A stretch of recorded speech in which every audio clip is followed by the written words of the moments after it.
Hello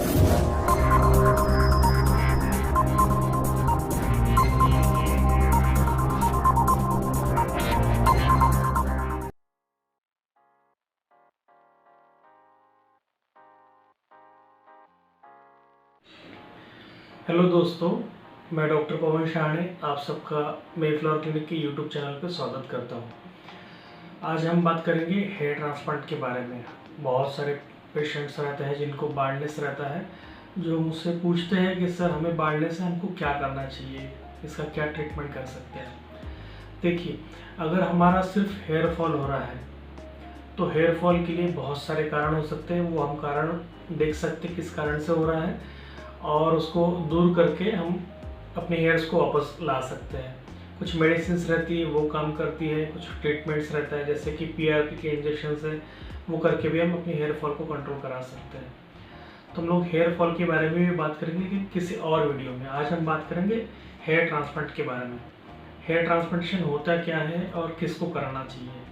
जिसमें typical male pattern baldness है या जिसको हम लोग बोलते हैं कि एंड्रोजेनिक एलोपेशिया, ऐसे पेशेंट्स में हेयर ट्रांसप्लांटेशन कारगर रहता है। इसमें क्या किया जाता है, ये 1 दिन का ऑपरेशन रहता है। हम लोग सुबह शुरू करते हैं, शाम तक हम ये ऑपरेशन ख़त्म करते हैं। मतलब लगभग 7-8 घंटे इस ऑपरेशन में लगते हैं। इस ड्यूरेशन में हम लोग बीच में 1-2 ब्रेक भी लेते हैं ताकि आप कंफर्टेबली अपन करा सके। सर्जरी जो है लोकल एनेस्थीसिया में होती है, मतलब अपने सर के जो पीछे के हेयर्स है इन्हीं को निकाल के हम लोग आगे में जहाँ पे अपने को बाल्डनेस है वहाँ पे लगाते हैं। ठीक है, निकालने के तरीके 2 हैं। लगाने का तरीका तो सरीखा ही है, लेकिन निकालने के 2 हैं। तो निकालने के तरीके में 2 तरीका है। एक है FUT विथ स्ट्रिप मेथड और दूसरा है FUE, मतलब सिंगल फॉलिकल्स निकालना। Follicular unit transplantation that is FUT और FUE मतलब फॉलिकुलर यूनिट एक्सट्रैक्शन। दोनों कंडीशन में हम लोग लोकल एनेस्थीसिया का यूज़ करते हैं ताकि स्किन को हम लोग नम कर देते हैं। अच्छे तरह से सुन हो जाती है स्किन, तो अपने को कोई दर्द नहीं होता है। ऑपरेशन के ड्यूरेशन में कोई भी पेन नहीं होता है। एक इम्पॉर्टेंट बात जो ये है, हमने पीछे में एनेस्थीसिया दे दिया तो स्ट्रिप मेथड में हम लोग एनेस्थीसिया देने के बाद में लगभग 1 से 1.5 सेंटीमीटर की स्ट्रिप निकालते हैं, जो चौड़ाई में 1 से 1.5 सेंटीमीटर की है। लंबाई में हम उसको कान से कान तक ले सकते हैं। जो गैप बनती है उसको हम लोग फिर स्टिचिंग करके बंद कर देते हैं। जैसे हमने अभी यहाँ से हमने इतना स्ट्रिप निकाल दिया, अब ये निकल गई, जो गैप बना है उसको मैं स्टिचिंग करके बंद कर दिया, स्किन आराम से जुड़ जाती है और स्किन हम आराम से खींच सकते हैं। जितना हम खींच सकते उतनी ही स्किन हम निकालते हैं यहाँ पे। ठीक है, तो पीछे में कोई तकलीफ नहीं होती है। अभी हमने जो स्ट्रिप निकाल दी उसमें से हम लोग सिंगल हेयर ग्राफ्ट को सेपरेट करते हैं, कट किया जाता है। उसके बाद में जहाँ पे अपने को हेयर ट्रांसप्लांटेशन करना है वो एरिया में हम लोग लोकल एनेस्थीसिया देते हैं और फिर वहाँ पे स्लिट्स बनाते हैं जो एकदम छोटे छोटे छेद होते हैं 1-1 मिलीमीटर के करीब। फिर जो हमने ग्राफ्ट कट किए हैं वो एक ग्राफ्ट को हम लोग वो होल में लगा देते हैं। इस तरह से अपने हेयर ट्रांसप्लांटेशन का सर्जरी पूरा हो जाता है। FUE जो दूसरी टाइप है उसमें हम लोग क्या करते हैं, हम लोग एनेस्थीसिया देते हैं, पीछे में बालों को पहले से ट्रिम किया रहता है। फिर हम लोग सिंगल हेयर को ड्रिल करके बाहर निकालते हैं, हेयर विथ उसके रूट्स के साथ में, क्योंकि हेयर के जड़ें होना बहुत ज़रूरी है। तो ये जड़ों को हम लोग साथ में निकालते हैं और फिर आगे का प्रोसेस सेम है। हमने पीछे से निकाल ली, हमने ड्रेसिंग लगा दी, हमने जहाँ पे करना है अपने को यहाँ पे एनेस्थीसिया देकर स्लिट्स बना दिए और फिर ये जो रेडीमेड हमने निकाले हुए ग्राफ्ट है उनको एक करके हमने लगाना शुरू कर दिए। इस तरह से अपना हेयर ट्रांसप्लांटेशन कंप्लीट हो जाता है। हेयर ट्रांसप्लांटेशन में बहुत सारी और इंट्रिकेसीज भी होती है, मतलब जिसका खास ध्यान रखना पड़ता है। जैसे कि हेयर ट्रांसप्लांटेशन में हम लोग एनेस्थीसिया किस तरह का यूज़ करते हैं लिखना। सर्जरी के बाद में जब एनेस्थीसिया का इफेक्ट ख़त्म हो जाता है तब भी दर्द ना हो, तकलीफ ना हो, सूजन नहीं आए, इसलिए हम लोग कुछ मेडिसिन देते हैं जिससे अपने को दर्द नहीं रहता है, तकलीफ नहीं होती है। सिर्फ 5 दिन के लिए अपने को मेडिसिन, एंटीबायोटिक्स और पेन किलर लेना पड़ता है।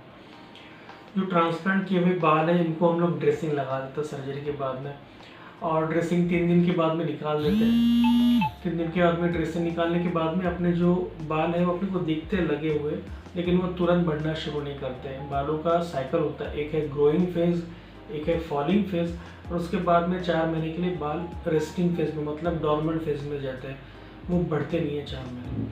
तो लगने वाले बाल तो अपने को छोटे छोटे दिखते हैं, उसके सराउंडिंग हमको रेडिश ब्लैकिश स्कैब्स भी दिखता है। ये हम लोग जैसे शैम्पू शुरू करते हैं तो वो क्लीन होना शुरू हो जाता है और एक 10-12 दिन के बाद में अपने को सिर्फ बाल दिखते हैं और बाकी काफ़ी हद तक सब क्लीन हो जाता है। 11वें दिन पे मैं बुलाता हूँ, जिनके स्टिच लगाए उनको हम लोग स्टिच निकाल देते हैं और बाकी फॉलोअप के लिए बुलाता हूँ बाकी लोगों को। अभी जो लगे हुए बाल हैं वो रेस्टिंग फेज में जाएंगे तो पहले महीने में उनका वो गिर जाते हैं, तो 1 महीने के बाद में आपका वापस से जो पुराना लुक था हेयर ट्रांसप्लांटेशन के पहले वाला वही लुक आता है।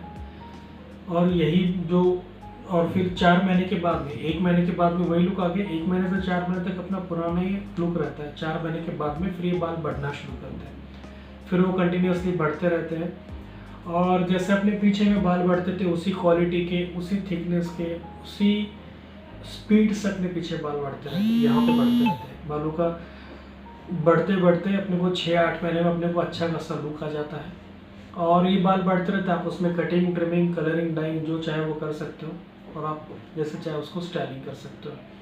ये हेयर ट्रांसप्लांटेशन के बारे में। हेयर ट्रांसप्लांटेशन को अपने को कराना है तो और भी कुछ बातें इसका ध्यान रखना पड़ता है ताकि हम लोग हेयर लाइन किस तरह से बनाएं, किस तरह से हेयर लाइन अपने फेस को ज़्यादा अच्छे से सूट करेगी और नेचुरल दिखेंगी।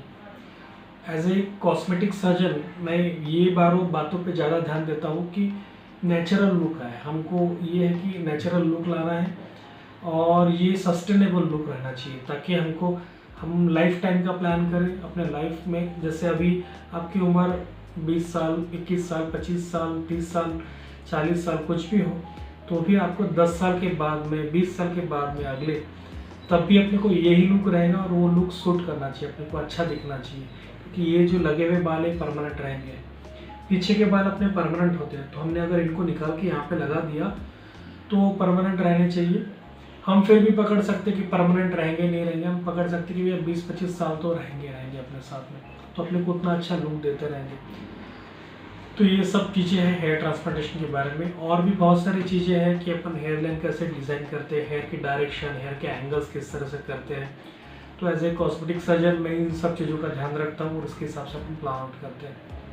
ठीक है, और कुछ क्वेश्चंस हो, क्वेरीज हो तो आप मुझे कांटेक्ट कर सकते हैं व्हाट्सएप पे कॉल करके, तो अपन बाकी चीज़ें भी डिस्कस कर सकते हैं। और मैं आगे में वीडियोस डालूंगा शायद हेयर फॉल के बारे में और हम किस तरह से केयर करें कि अपने बाल कम गिरे और जिन्होंने ट्रांसप्लांट कराया उन्होंने किस तरह से केयर करना चाहिए, तो अगले बारे में बात करेंगे। Thank you.